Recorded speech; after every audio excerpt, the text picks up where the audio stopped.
சித்ரா பௌர்ணமி அன்று சித்திரகுப்தரை வழிபட்டால் நாம் செய்த பாவங்கள் கர்ம வினைகள் தீரும்னு சொல்லப்படுது. இந்த பதிவில் சித்ரா பௌர்ணமி எப்பொழுது வருகிறது, சித்திரகுப்தர் என்பவர் யார், அவருடைய கோவில் எங்கே இருக்கிறது என்று பார்க்க போகிறோம். இதுபோல் ஆன்மீக தகவலை பற்றி தெரிஞ்சுக்க என் சேனலை ஃபாலோ பண்ணிக்கோங்க.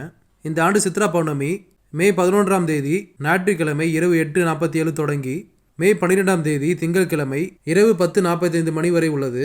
மனிதன் பூமியில் வாழ்ந்த காலத்தில் செய்த பாவ புண்ணிய கணக்குகளை எழுதும் தொழிலை சித்திரகுப்தர் செய்கிறார் என்று புராண நூல்கள் கூறுகின்றன.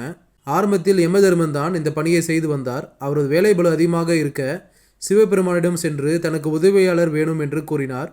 சிவபெருமான் ஒரு பொற்பலகையை எடுத்து கருப்பு, சிவப்பு, நீலம், பச்சை, மஞ்சள், பொன்னிறம், வெண்மை என 7 நிறங்களை கொண்டு ஒரு உருவத்தை வரைந்தார். அந்த உருவத்தை வலது கையில் தங்க எழுத்தானையும் இடது கையில் ஓலசுவடையும் வைத்திருக்குமாறு வலது காலை ஊன்றியபடியும் இடது காலை மடித்து அமர்ந்திருக்கும்படியும் வரைந்தார். வரைந்த சித்திரத்தை பார்வதி தேவியிடம் காட்டி அதற்கு உயிர் கொடுக்கும்படி கோரினார். அதன்படி சித்திரத்தில் இருந்து உயிர் பெற்றதால் சித்திரகுப்தர் என பெயர் பெற்றார். இதுதான் சித்திரகுப்தனின் புராண வரலாறு. காஞ்சிபுரத்தில் சித்திரகுப்தருக்கு தனி கோயில் உள்ளது. இது பரிகார தலமாகவும் விளங்குகிறது.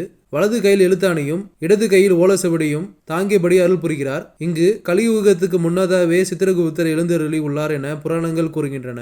சித்திரகுப்தரை வணங்குவதால் கேது தோஷம், கல்வி தோஷம், புத்திர தோஷம் உள்ளிட்ட சர்வ தோஷங்களும் நீங்கும் என்று கூறப்படுகிறது.